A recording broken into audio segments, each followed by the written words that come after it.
Les amis, l'heure est grave. L'heure est encore plus grave que vous ne le pensez. Les choses sont en train de s'empirer. Elles sont en train de prendre un autre tournant. Et qui va payer la facture? C'est vous. Moins de gaz russe en Europe. Depuis aujourd'hui, près d'un tiers de ce que la Russie exportait chaque jour vers l'Europe n'est presque plus disponible. Mais peut-on se priver du gaz russe aujourd'hui ?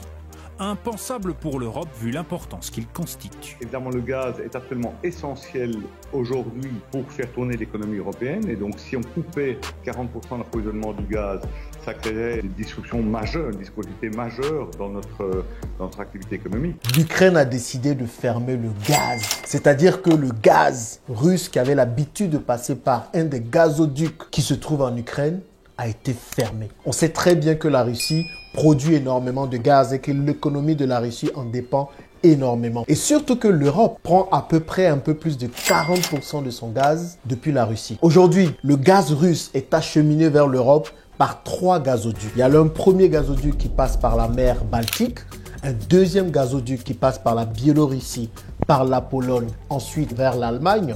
Et puis nous avons le troisième gazoduc, Brotherhood, ils l'ont appelé ce gazoduc-là, passe par l'Ukraine pour ensuite arriver à l'Europe. Eh bien, vous savez ce qui se passe? Ce gazoduc a été fermé. Pourquoi ils l'ont fermé? Le mardi, pas plus tard qu'avant-hier, les États-Unis ont voté une loi de 40 milliards de dollars pour pouvoir aider l'Ukraine, donc pour apporter leur soutien à l'Ukraine. Et mercredi, le jour suivant, l'Ukraine décide de fermer le gazoduc, c'est-à-dire que plus de gaz provenant de la Russie ne va pouvoir passer sur son chemin pour pouvoir atteindre l'Europe. Punir économiquement la Russie tout en préservant les intérêts de l'Europe, c'est le difficile équilibre à trouver pour les dirigeants européens.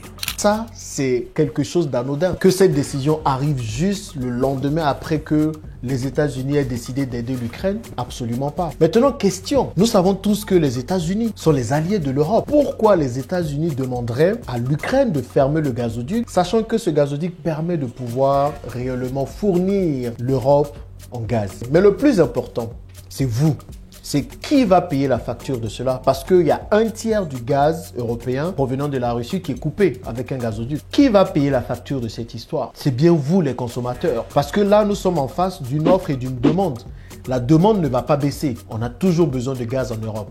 Mais si l'offre baisse parce que le gaz européen provient principalement de la Russie, alors les prix vont augmenter. Sachant que le prix du gaz a été déjà multiplié par 6 par rapport à l'année dernière. Le gaz aujourd'hui est 6 fois plus cher que le prix du gaz de l'année dernière. Quand vous avez froid pendant l'hiver, c'est au gaz que vous vous chauffez. Pour cuisiner vos différents plats, pour ceux qui aiment bien les plats africains et tout qui cuisinent en Europe, c'est au gaz que vous cuisinez. Le gaz est aussi utilisé pour produire de l'électricité.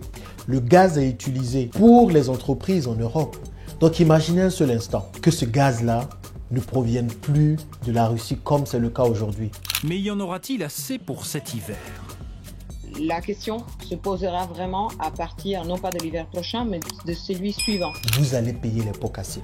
Ça veut dire que vous allez arriver à un moment où vos factures vont tellement augmenter que vous n'allez plus pouvoir joindre les deux bouts. Alors que le salaire n'augmente pas. Le salaire, il reste le même. Voilà la conséquence de ce qui est en train de se passer. J'ai déjà fait plusieurs vidéos pour vous dire ça. Vous ne pouvez plus vous permettre aujourd'hui de penser que l'Europe est si sûre que vous le pensiez avant.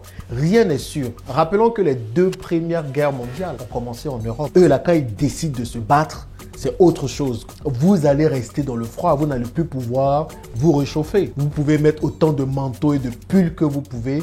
Cela va être compliqué. Voilà l'Europe dans laquelle nous sommes aujourd'hui. Elle est très menacée. C'est à vous de prendre les devants, de ne pas vous laisser surprendre. C'est ça le problème dans notre communauté. C'est que le plus souvent, quand ce genre d'information-là est là, on passe dessus. On préfère plus les informations de Buzz, de Congosa. On l'a dit avec le Dubai Porta-Potty. Là, tout le monde en a parlé. Mais là, une information qui touche directement à votre portefeuille, qui touche à votre argent, qui vous touche directement. Pour tous ceux qui vivent en Europe, il faut y prêter attention. Les solutions que moi je trouve sont simples. La première, je l'ai dit tout le temps, c'est de retourner en Afrique. Imaginez un seul instant, mais qu'il y a une guerre en Europe. Vous allez faire comment, les amis? Où est-ce que vous allez partir? Bien sûr que c'est là que vous allez revenir en Afrique. Là, soudainement, tous ceux qui se disaient « Ah, moi, je ne retourne jamais en Afrique », vous allez voir, ils vont courir pour retourner en Afrique.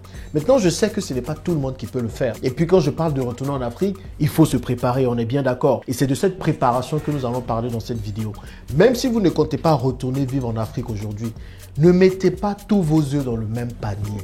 Les choses ne sont plus aussi sûres qu'elles étaient avant en Europe. À vous de réellement prendre vos dispositions. Préparez-vous les amis. Et une meilleure façon de se préparer, c'est d'investir en Afrique. De pouvoir avoir déjà des business qui génèrent de l'argent là-bas. Même si vous voulez rester en Europe, que le coût de la vie devient cher en Europe, vous avez des business qui vous génèrent de l'argent pour vous permettre de pouvoir faire face à la cherté de la vie en Europe. Vous comprenez? Et cela, en investissant en Afrique, vous allez pouvoir atteindre cet objectif, même si vous ne comptez pas retourner aujourd'hui. Cette vidéo est vraiment pour les plus endormis.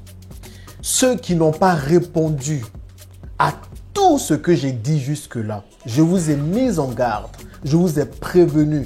Je vous ai dit ce qui était en train de se passer aujourd'hui en Europe. Vous pensez vivre dans un monde où tout est bien, où tout va bien se passer. Mais vous vous leurrez. Et si, avec cette vidéo, vous ne prenez pas la mesure des choses et si vous ne prenez pas le pas de faire et de mettre en place un plan B pour votre vie, vous allez être totalement perdu, croyez-moi.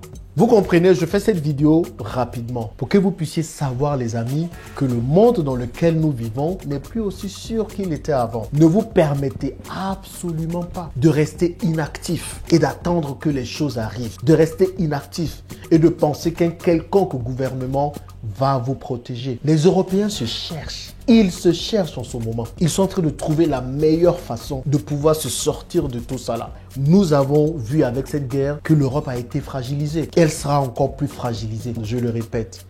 Ne vous laissez pas surprendre. Mettez-vous en sécurité en investissant en Afrique. Plus que jamais, j'espère que plusieurs vont ouvrir les yeux. L'Afrique, c'est le présent. L'Afrique, c'est la terre où vous pouvez vous en sortir. Je ne vous dis pas de prendre vos valises et de revenir en Afrique tout de suite, mais pensez à investir. Et pour investir efficacement en Afrique, il faut pouvoir forcément avoir les bons partenaires. En tout cas, moi, je partage sur ma chaîne toutes les informations nécessaires pour tous ceux qui veulent investir en Afrique en général et en Côte d'Ivoire en particulier. Les gars, je maîtrise le terrain. Je maîtrise le terrain, donc je vous dis exactement qu'est-ce qu'il faut faire, qu'est-ce qu'il ne faut pas faire. Mais plus que jamais, avec cette nouvelle que je viens d'apprendre, c'est à vous. C'est de votre responsabilité de vous mettre à l'abri, d'avoir un plan B et de ne pas mettre tous vos œufs en Europe. C'est très important. Demain, il y a des gens qui peuvent perdre leur emploi. On ne sait jamais. Ce n'est pas le gouvernement qui va prendre soin de vous. Les retraites ne seront peut-être pas payées également. Donc, il y a tellement de choses que je ne peux pas dire ici. Mais il faut comprendre cette mutation dans laquelle le monde est en train de partir. Et si vous ne prenez pas le soin de vous mettre à l'abri financièrement, vous allez en payer les pots cassés. Voici ce qui est en train de se passer. Et j'espère que vous allez ouvrir les yeux désormais et savoir où est-ce que vous êtes. Sinon, vous allez vous laisser surprendre et il sera peut-être trop tard. Dites-moi dans les commentaires ce que vous en pensez et on se retrouve dans la prochaine vidéo. À plus.